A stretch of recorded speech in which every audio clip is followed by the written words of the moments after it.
السلام عليكم ورحمة الله. وعليكم السلام ورحمة الله. السلام عليكم. كيتا الحمد لله. برباش دولة. الحمد لله. الحمد لله. بسم الله. أي ما شاء الله. سكورة بين فيها. الحمد لله. برباش دي. باشويتي. دمياغا كان الحمد لله. ما شاء الله. باش فويتي عملت أنا بكا كان الحمد لله. الحمد لله. ما شاء الله. باشيته إن شاء الله لك نيرك ياولي كومي أنجي نيوما ياوي إنتركا ياوي أمنا نيوما في إسلامية ديننا bashi foite komi hiji wati sirani wati na Sikatala. nkunya wele ka bunya da kula an ta hiji nyoko fe na maka ma bashi aw Kata hiji. naam kata hiji kon Idris. Ikan kuma ingoni. Ni kama ko ire. Ni ngaso jol dem ne san. Alo ire ma si dine sinazila folon. Amega nyini ko tola bon. Ebe na foko kata hiji. Ikan kuma ingoni chana ni dawal banko sobe. D'accord. Anga so jo folon so kata hiji la. Ube kita.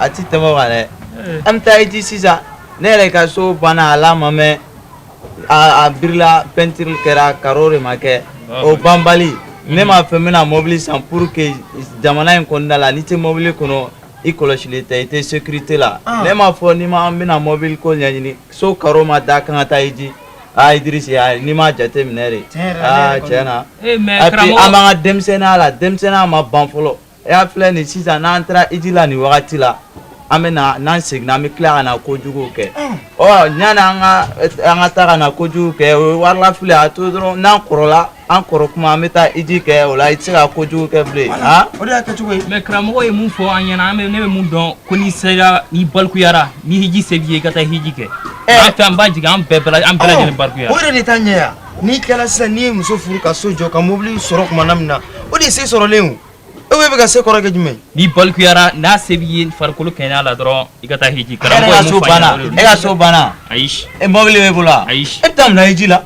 parce que balku yara sebiye korobali e demsena tan flala aish ter la si diri Idris iga bitan ba chana ni nte ntagi la nyuma ere cha mama sola ay wilanga ta imam nyininga aga so na maka mabashi nan sera hiji la na ma se hiji ale na do fa me mun famia quoi o ma famia aywa te bashi bashi tala anga se mon fe inshallah na mun fa inshallah na la gati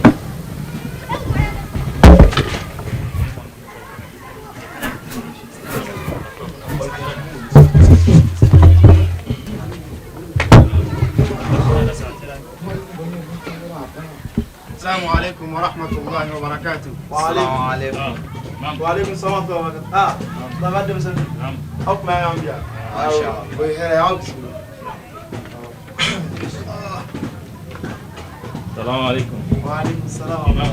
السلام عليكم ورحمة الله. السلام عليكم. بجدي. ما شاء الله. أو نشيني الماما وهي ربارة كبرت من الوين. إن شاء الله إمام بشيته نيني جونيو دي amena me nyogo fe ma famia bon ñu wele bi gulaina ka buya du klo kan komi hiji seran watina kan ta hiji ma famia bon o baka ko shiga boneta ko hiji se muye ko ni sojo ka mobili bausa kana fulu basoro ko fe kata hiji imam motea ulu mu fosisa luko de ko fo uluka so ka banjola anuka mobili bausoro ko ka soro kata hiji nebo ko kramo e mun fanyana ko ne balbiara ni hiji sebiye ikata hiji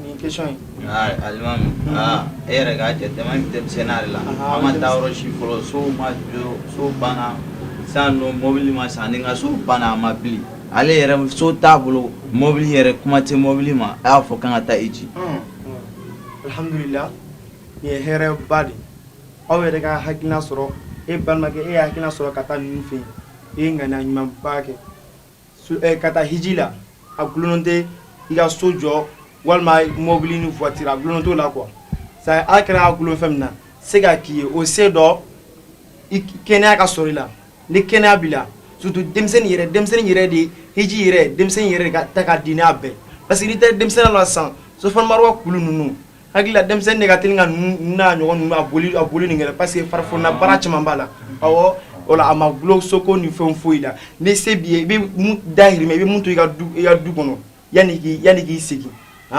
ani ka taa ka tɔgɔma ninnu i bɛ i ka voyage n'o sunafara y'i bolo sunafara dɔ ye i n'a fɔ avion ninnu an ka waati la sisan n'i ye avion wari ninnu sɔrɔ n'i kɔni o charity ninnu n'olu dafa i la a kɛra wajibi y'i kan silamɛya ma gulon ko fɔ nin se sugu de ka k'i ye ka so jɔ ka mɔgɔ yɛrɛ b'i si da hakɛ dɔn ayi ni e tora yan sisan ko fɔ e ka o si hakɛ ko fɔ e ka so nin bɛɛ lajɛlen sɔrɔ n'i sara ala bɛ t'i ɲininka parce que a se kɛr'i ye a fɔra ko man istatɔa alayhi sabila n'a se kɛra mɔgɔ min ye k'o de ka taa mais a bɛ ka so ko minnu fɔ hakili la n'a ye nin bɔ a kunkolo la a balimakɛ a bɛ tiɲɛ kan dɛ hakili la ale ye nin ŋaniya ɲuman min sɔrɔ a kan ale fɔ a la kosɛbɛ parce que a bɛ se ka wari b'i kun mais sitanɛ bɛ gira i kan i n'a fɔ sitanɛ gira nɔ aw kan cogo min na tan mais n'ale nana ka na hakilinaw d'a ma a bɛ nɔgɔya aw ma o hukumu kɔnɔna la a kana nin ko sugu ninnu a kana bila kunkolo la ni silamɛya ma nin ɲini mɔgɔ si fɛ an bilara diɲɛ kɔnɔ yan an b'a bila kan ka na sojɔ la ala tɛ mɔgɔ si ɲininka lahara ko munna i ma sojɔ n b'a ɲini aw fɛ a ye a balimakɛ a ye ŋaniya min ta k'aw sɛgɛrɛ